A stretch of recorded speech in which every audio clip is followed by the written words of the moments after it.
1109.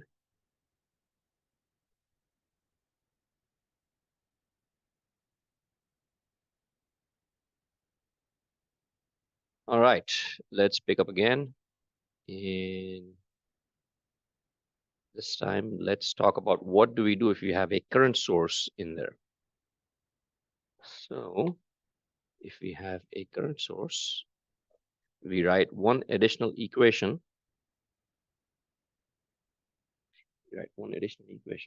Oh, what happened here? There you go. Current source in super mesh. Okay, so if you have a current source in there, whether it's in a shared branch or not, it doesn't really matter. What we do is we simply write a KCL expression for that current source if needed, or we just ignore it and write a KVL around it. Okay, so in this case, let's see, we have a current source in the middle, so it's a shared branch, right? It's a shared branch. If it was not in a shared branch, then it's rather straightforward. It's like the voltage source connected in a node voltage analysis. The other end of the voltage source between a reference node automatically gives you the value of the node voltage at that end. So if you have a current source that is not in a shared branch, my handwriting is, for instance, something like this.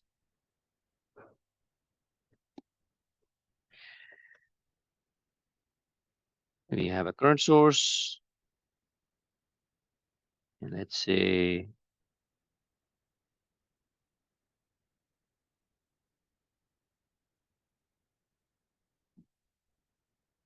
circuit extends on the other side. Okay. What do you think, or how do you think we can solve this? Obviously, if we apply KVL, let's say this is I1. If we apply KVL, we cannot describe the voltage across that current source. So what can we do?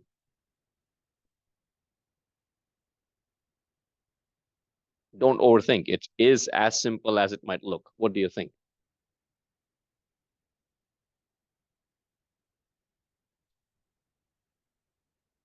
No ideas, no guesses?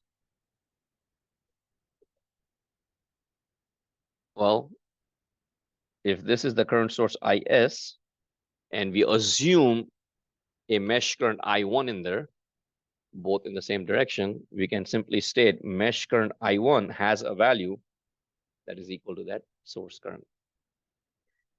So in this case, it is as similar to the node voltage analysis method, where if we choose one end or the negative end of the voltage source as a reference, then the other end of the voltage source is automatically the value of that node.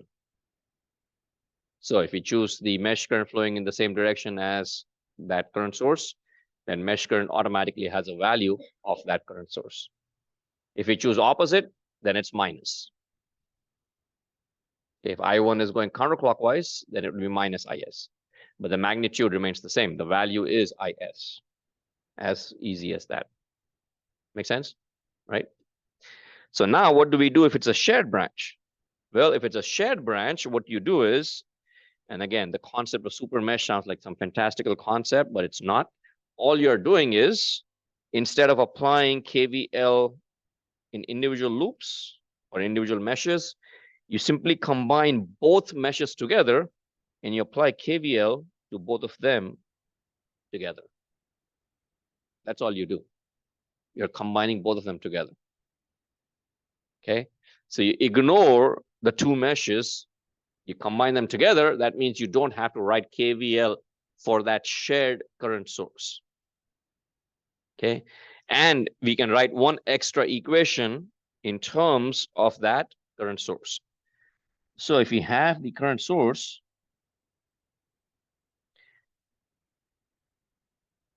the current source is 5 amps, and you have I1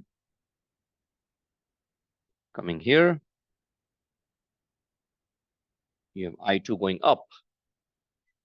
We can simply write an equation which says I2 minus I1 is equal to 5. That's it. So that's an additional equation. From here, we can write I2 in terms of I1, I1 plus 5, or we can write I1 is equal to I2 minus 5.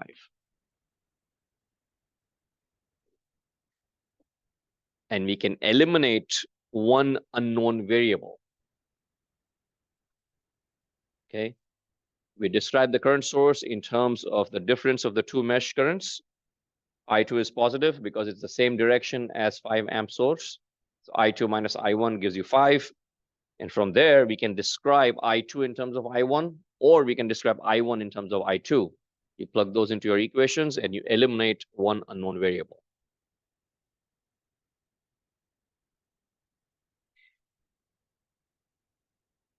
And combine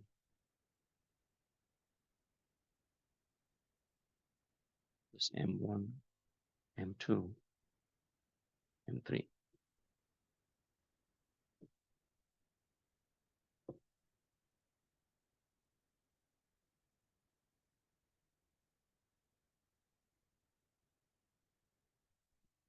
KVL.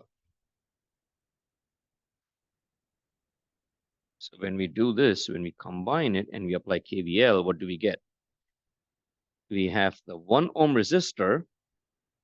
So we get I1 times 1 plus I1 minus I3 times 2 plus I2 minus I3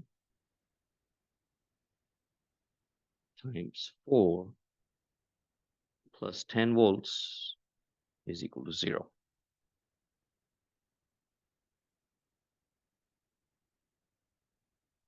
Let's take a pause, think over that.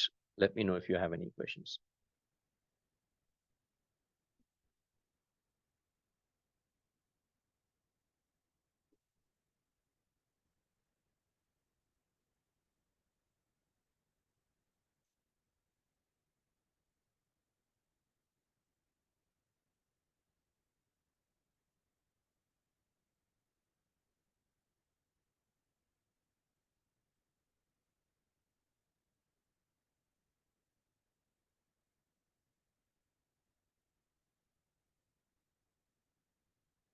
Any questions? Does the combined mesh, the combined loops make sense? All you're doing is you're applying KVL to an electrical loop. Okay, it's just a fancy term, super mesh. It's just combining two meshes together, create an electrical loop, and you apply KVL to that loop. The thing that you have to keep in mind is that even though you combine them, you're not creating or assigning a new mesh current. We still take the exact same mesh currents that we assumed at the beginning of our analysis. So it is still I1 minus I3 for 2 ohm resistor. And then when it comes to the 4 ohm resistor, it is still I2 minus I3. That does not change. Okay. So this is the point of emphasis right here. The mesh currents do not change. Even though we are applying KVL to a larger loop, the mesh currents still remain the same. Otherwise, your equations would be incorrect. Okay.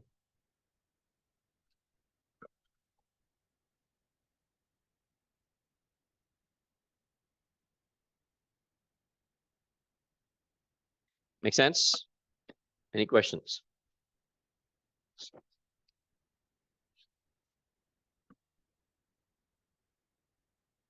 Any questions from anyone?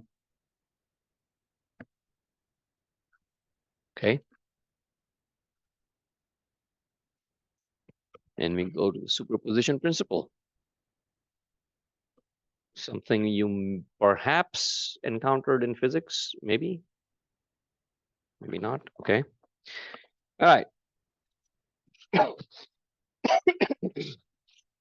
So let's say we have a circuit which has multiple sources, right? Multiple sources. And we are talking about independent sources, not dependent. Okay, independent sources. And let's say we have n number of independent sources. Then the voltage or current that appears in a circuit anywhere is a result of all of those sources working at the same time, right? It's the cumulative combined effect of all of the sources. So in this previous example, we found I1 and I2 mesh current as 0.65 and 0.5, correct? Now those values are due to all three of these sources, VA, VB, and VC, working at the same time, working together. What superposition principle tells us is that if it's a linear circuit with linear components, then you could analyze the entire circuit with only one source working at one single time. And then you find the voltage or the current for every single source working independently. And if you sum up those voltages and those currents, you would get the actual combined cumulative effect. Essentially, you are breaking up the circuit into independent parts, analyze the circuit for each source working independently, and then when you add up all of those results, you get the actual combined effect resulting in that voltage or that current. Let's take a pause while you think over that.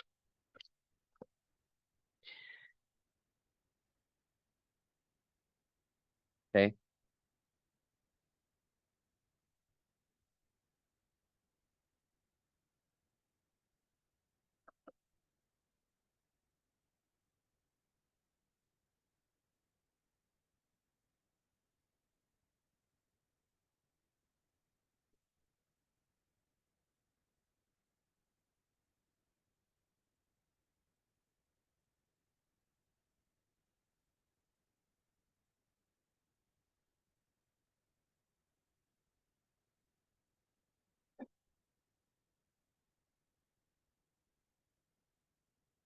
Any questions?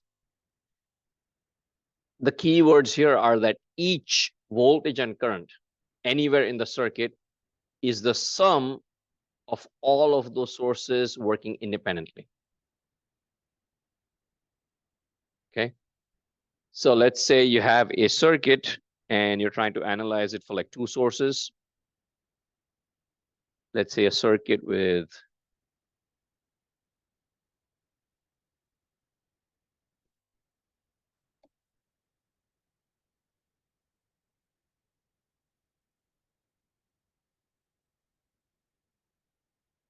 four resistors, R1, R2, R3, R4. And two sources are V1 and V2, and R1, R2, R3, R4. Let's call this A and B. Well, then VR1 will be split into VR1 due to A plus VR1 due to B. VR2 will be VR2 due to A and VR2 due to B.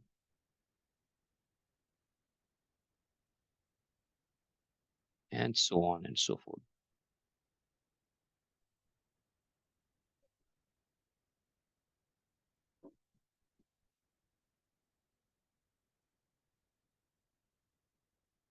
If you have n number of sources, well, then you'll have n number of components, not just two.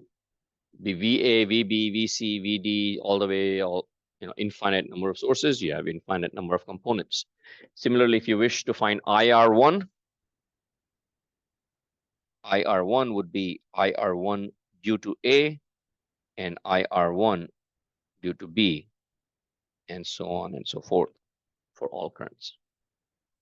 So every single quantity, every single voltage, every single current has to be analyzed n number of times for n number of sources. You analyze the circuit with only one source active at a time. We reduce all other independent sources to zero. And that is the superposition principle. Let's take a pause. Let me know if you have any questions.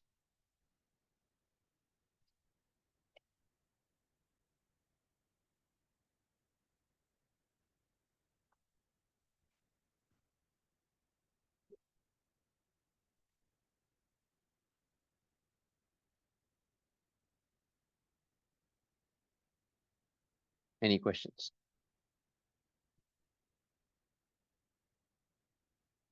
No questions?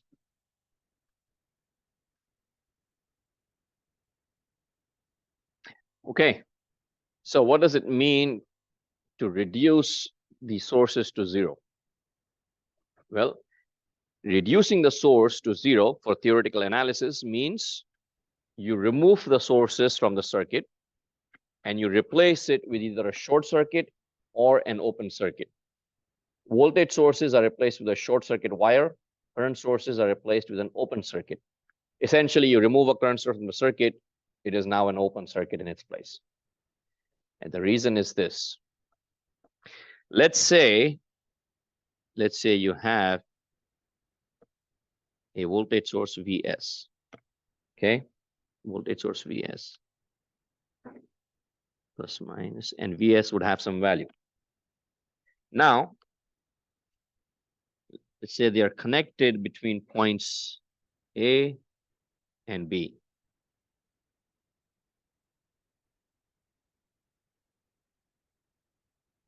So reducing Vs, or reducing the voltage between A and B to zero, the only way that would be possible is if both ends are at the exact same potential. So you remove Vs and you replace it with a short circuit wire. Thus, voltage is now 0 volts. Voltage between A and B is now 0 volts. Hence the logic or the rule of replacing a voltage source with a short circuit. Make sense? So this is a short circuit. Similarly, if you have a current source is flowing from A to B, the only way current from A to B would be 0 is if there is no pathway for the current to flow through. Hence, an open circuit.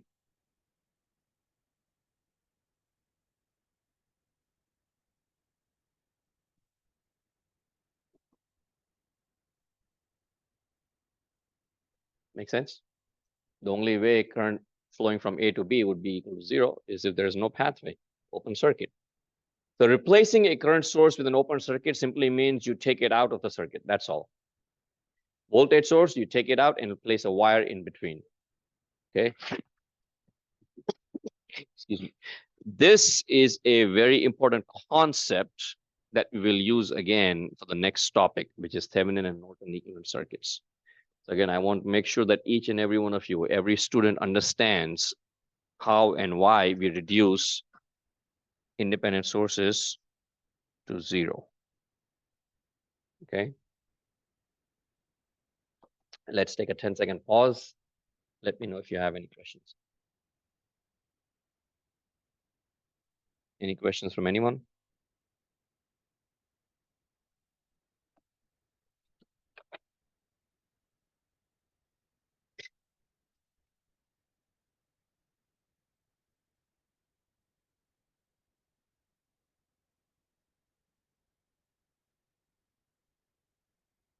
Okay, no questions. One important point I have to make.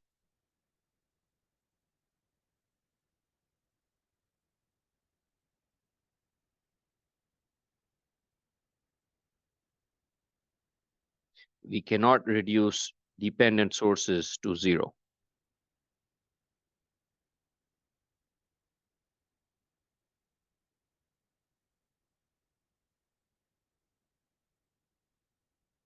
Okay, dependent sources cannot be reduced to 0. Only independent sources.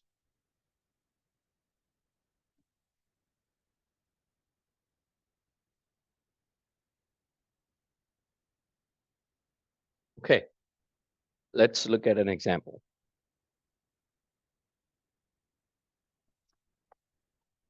Determine current I2 using the principle of superposition. All right, so we are only asked for this current right here, one current. Okay, just I2. So we'll solve for I2, but the point is that you can solve for any quantity using this technique. So let's do this. Hold on.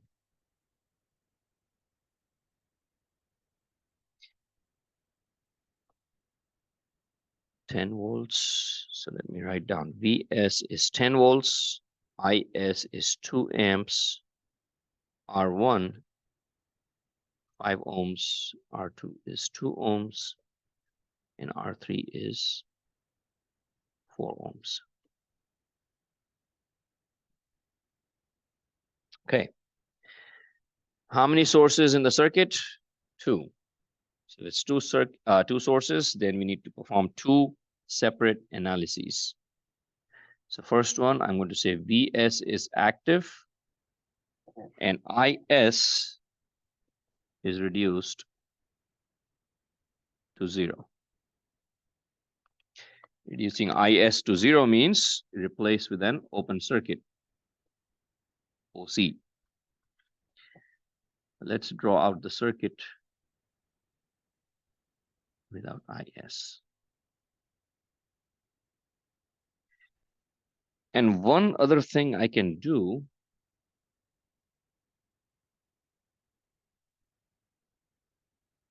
is I could reduce the circuit before I begin because R2 and R3 are in series.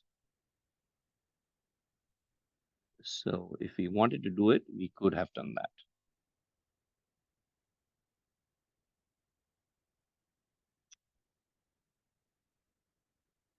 So every time you make a change where you reduce a source to 0, the circuit configuration changes.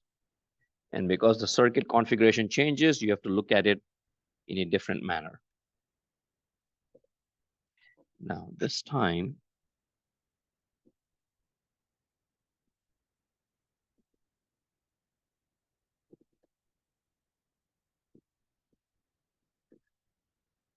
I'm going to label this as I2A. I2A. It is I2 due to only the voltage source Vs being active. Again, you can label it anything you want. Okay, so I'll wait while everyone finishes writing it down. Does the setup make sense? This is the open circuit here.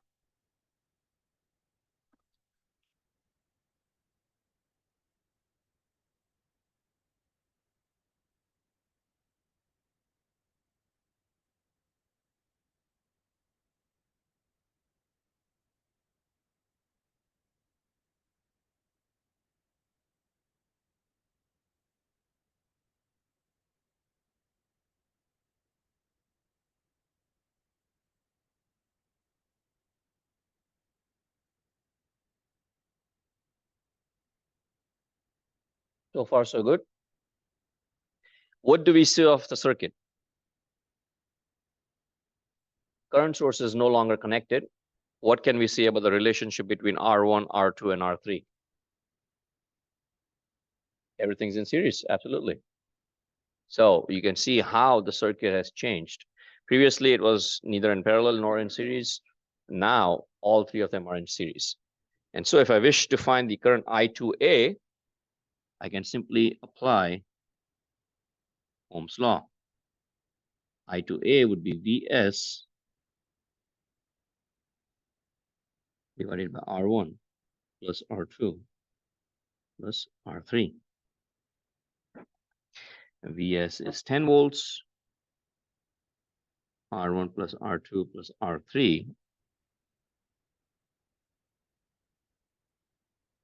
5 plus 2 plus 4. And then 10 gives me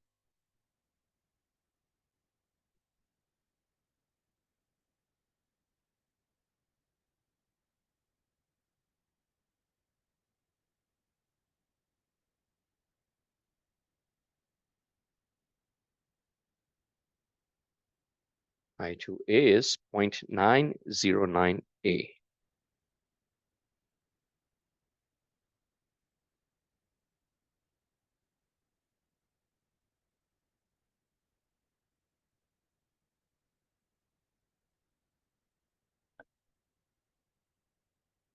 Straightforward, right? Now, in this case, we use Ohm's law, but that's not typical. Every circuit is different. So if you use superposition, when you change the circuit, you redraw the circuit, you take a look at it. There's only one source in there, but you could analyze it using simple Ohm's law, KVL, KCL, series parallel analysis, where you reduce the circuit down to one single resistance. So any technique that can work, that is fine. Okay. In this case, Ohm's law works, so that's great. For the next part, which is B, analysis B, it's the current source that is active. So if the current source that is active, my circuit is different, so my analysis technique will also be different. If IS is active, VS is reduced to 0, meaning replaced with a short circuit. And so my circuit now becomes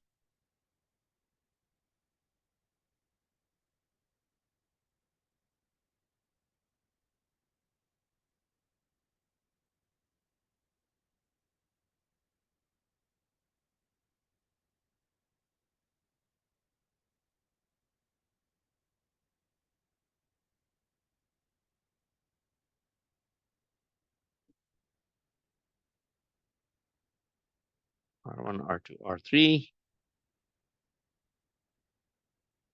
And this time I'm going to call this current I2 as I2B. I2B.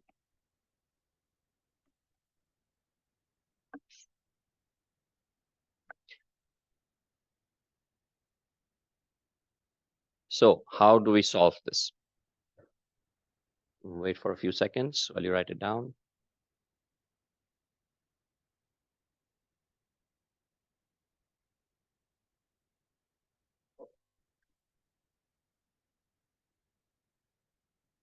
Any guesses?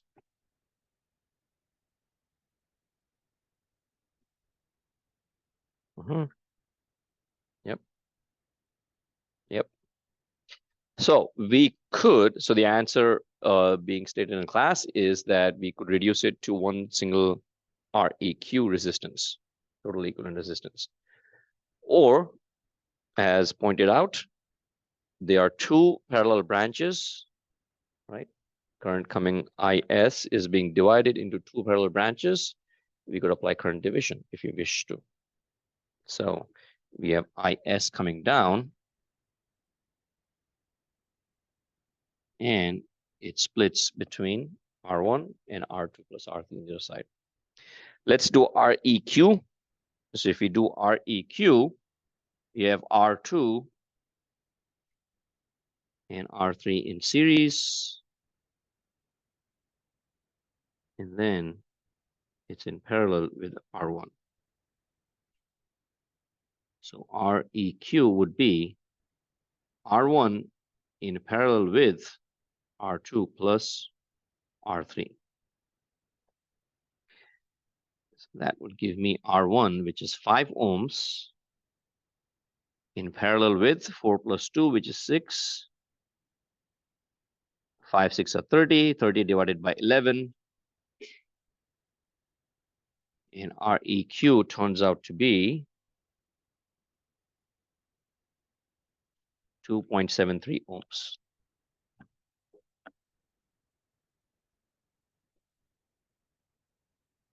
.73 ohms. So then let's mark out the voltage.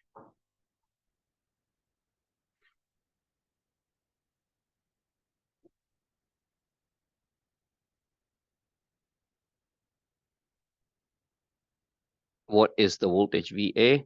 Well, VA is simply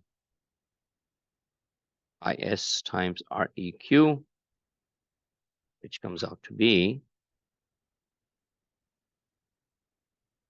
5.46 volts.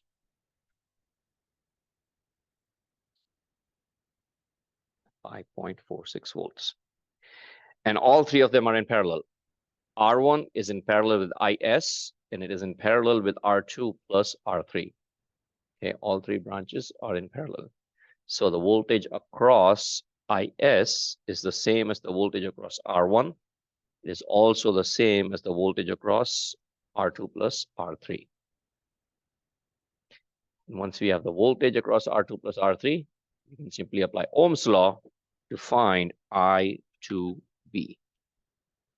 So I2B is VA divided by R2 plus R3, which is 5.46 divided by 6 ohms, and surprise, surprise, 0.909 amps.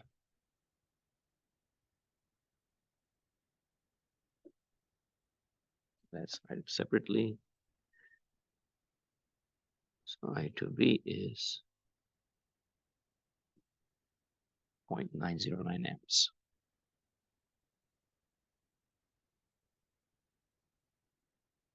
But is that the final answer?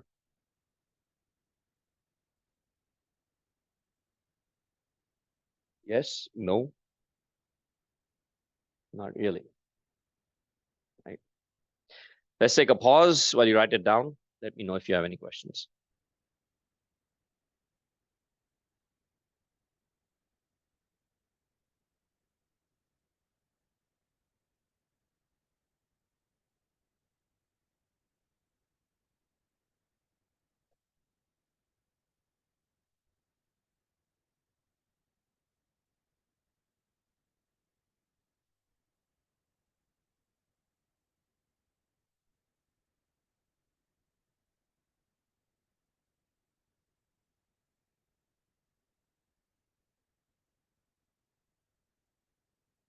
Any questions?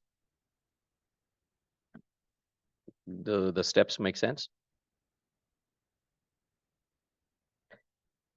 I want every student to take a look at the direction of IS. What do you see in relation to I2?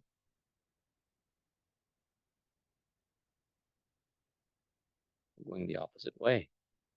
Absolutely. So the voltage drop that it causes is not as shown. I just wanted I do it every time. This is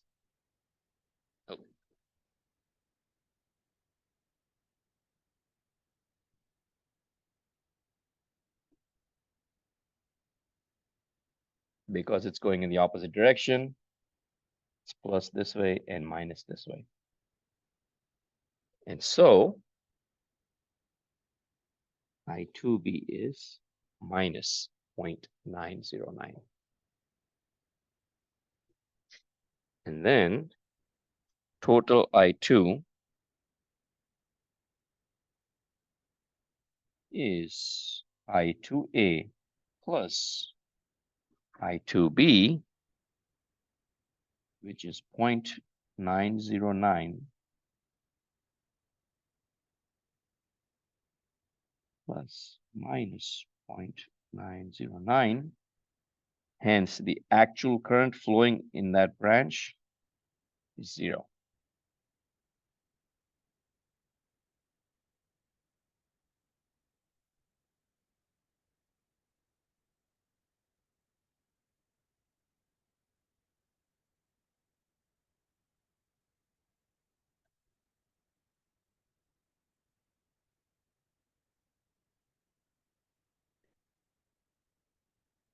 Let's take a pause. Let me know if something doesn't make sense and you have any questions.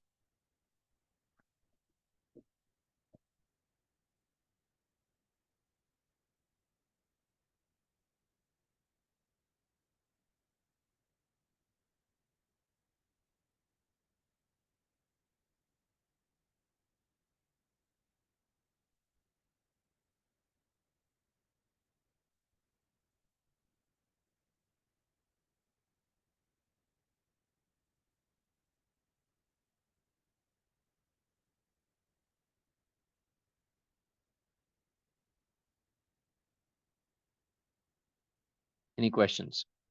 Yes.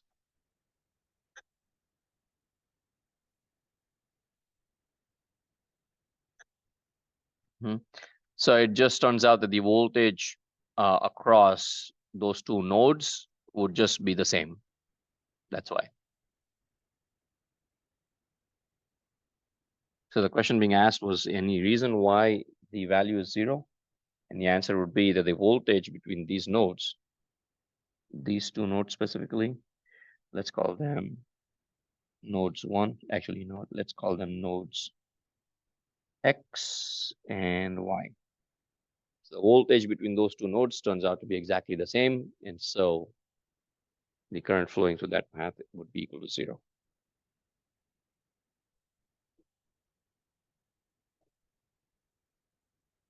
Now, without the voltage source, the answer would be that IS, of course, we would have a current flowing through those. But it's the combined cumulative effect of both the sources working at the same time that gives you the value of 0. Okay.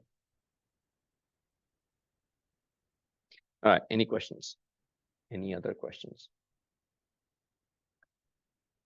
Okay. So this is the end of all of the resistive analysis techniques. Okay. So brief recap. We started with Ohm's law, KVL, KCL. Then we built on that using voltage division, current division, series parallel analysis, REQ, node voltage analysis, mesh current analysis, and the superposition principle.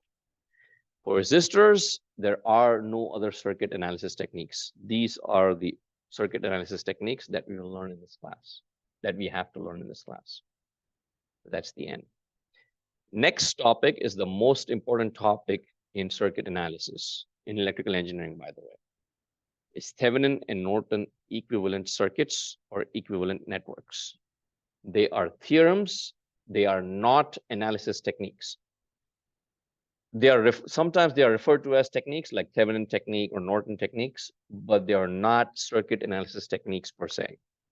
You would learn the analysis techniques, or you would apply the analysis techniques that we have learned so far to determine the Thevenin and Norton circuits. So it's the application of the previously learned techniques. So we learn the concept of Thevenin theorem and Norton theorem, but it's not a new analysis technique. Okay. So I'll do a brief introduction of those techniques just in a few minutes. But I want to make an announcement. Friday, have a quiz on node voltage analysis. Monday, we'll have a quiz based on mesh current analysis. Okay. Might have another quiz on Wednesday, but I'm not sure yet. Depends on how much we cover. But again, Friday, we'll have a quiz on node voltage analysis. And Monday, we will have a quiz on mesh current analysis. The node voltage analysis homework is due tonight. Mesh current, I believe, is due Friday or Saturday, I can be sure. And then the superposition, which is due Sunday, I believe. So again, once these are done, once we get done with the Thevenin and Norton, then we'll have, then we can relax a little bit and then can slow down. Okay.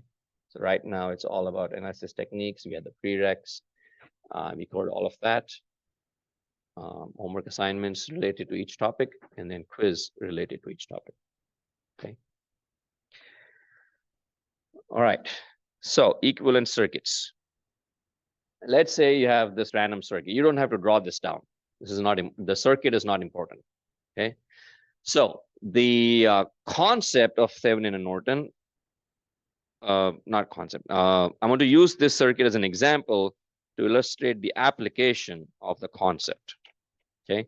So let's say we have this large circuit comprised of multiple sources, multiple resistors, and you're asked to find the voltage across R6. Or perhaps we are a design engineer and you have this large system and there's this one resistor or one component. You need to figure out the value of that component. Okay. So what do? What techniques come to mind? Well, we can analyze using node voltage analysis, right? We can analyze using mesh current analysis, or we can analyze using superposition. And we find the voltage across R6. But let's say your job as an engineer is to determine the optimal value of R6 to fall within a certain parameter, the voltage. So you wish to find R6 so that VR6 falls into a certain spec, certain requirement. So you choose a value of R6, let's say, choose the value as, like, say, 500 ohms, perhaps. Okay. But the voltage, you analyze the circuit, the voltage is like above the spec. So now you reduce R6.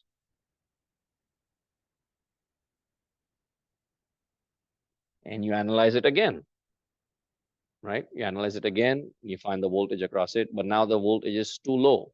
You need it to be somewhere in the middle. So you analyze it again, maybe 450 ohms, and then as many times as needed until you find the optimal value for VR6, right? Well, multiple analyses just to find that one value, right? So back in the day, in late 1800s, there was a French telegraph engineer who postulated the theory that came to be named after him. What he said was, or what he stated was, if you have a linear circuit comprised of linear components, you could analyze the entire circuit with the exception of that component, and you could represent the entire circuit as one single voltage source in series with the resistance between those terminals. Okay. That theorem came to be known as Thevenin theorem, named after him, the French telegraph engineer. His name was Leon Charles Thevenin. This was the late 1800s. And his theory is one of the most, one of the most important concepts in electric circuit analysis. Okay. So R6 is removed from the circuit. You analyze it between the open pair of terminals, and you can represent the rest of the circuit as a single voltage source in series with a resistance.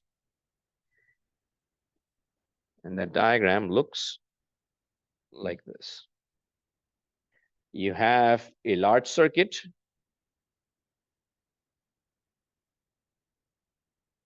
This is out plus. This is out minus. The labels don't mean anything. It's just output, and out plus, out minus. The labels don't mean anything. You could just AB or XY, doesn't really matter. But what it is you have R6. You analyze the rest of the circuit without R6 in place, and you represent it as a single voltage source in series with a single resistance, and that is known as the Thevenin equivalent circuit for this large circuit. I'll let that sink in. Take a pause for 10 seconds. Let me know if you have any questions.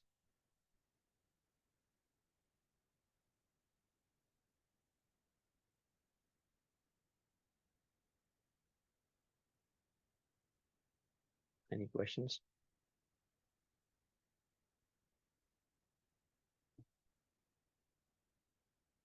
Again, Thevenin's theorem states that you represent a large linear circuit comprised of linear resistors and multiple sources, and they represent the entire circuit as a single resistor in series with a single voltage source, or a single voltage source in series with a single resistance.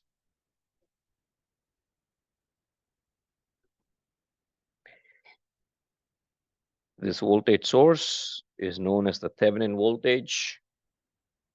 This resistance is known as the Thevenin resistance. Okay, these are very important concepts in real life.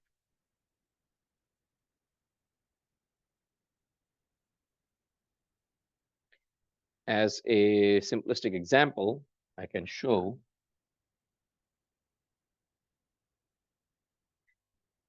let's say you have a voltage source of 10 volts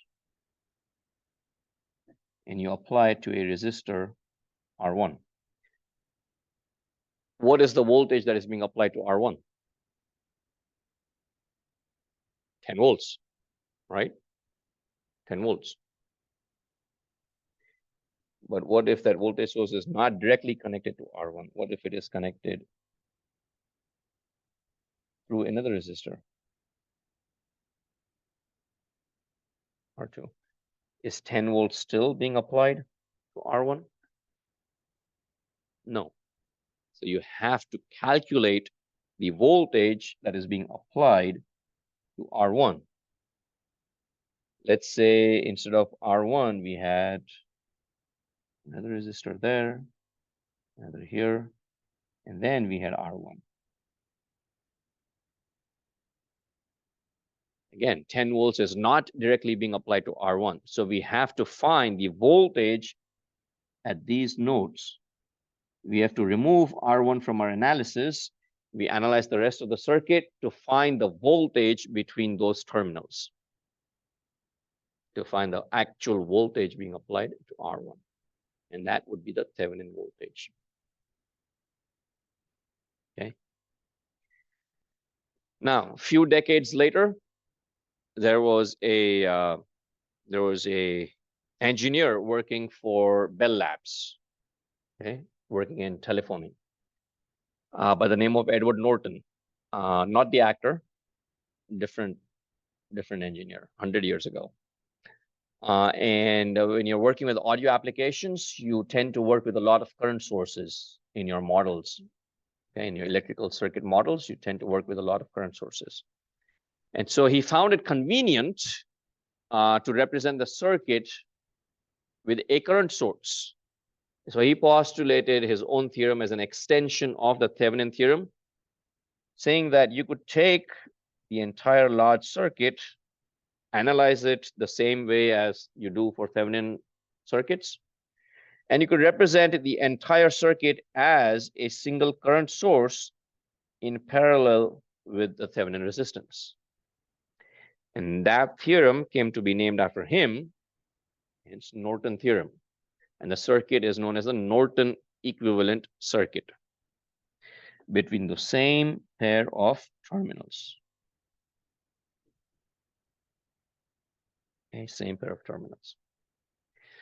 The beauty of this equivalent circuits is that the Thevenin resistance and the Thevenin voltage and the Norton current, for that matter, is independent of the value of R6, right?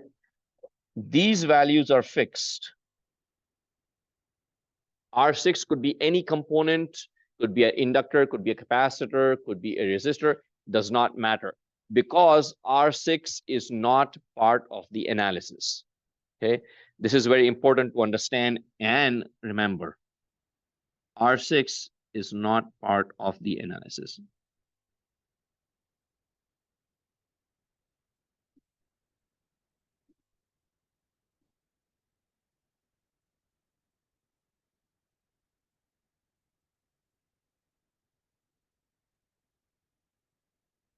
Okay, R6 is not part of the analysis. Hence, it has no bearing whatsoever on VTH, RTH, or IN. Okay. Any questions? Does it make sense so far? Okay. And one final important thing is, let's say this is X, this is A, this is B. If X equals A and X equals B, we can state A equals B,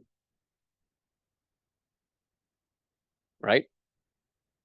If the Thevenin equivalent circuit represents this large circuit, and the Norton equivalent circuit also represents this large circuit, we can say both of these Thevenin and Norton circuits are equivalent to each other.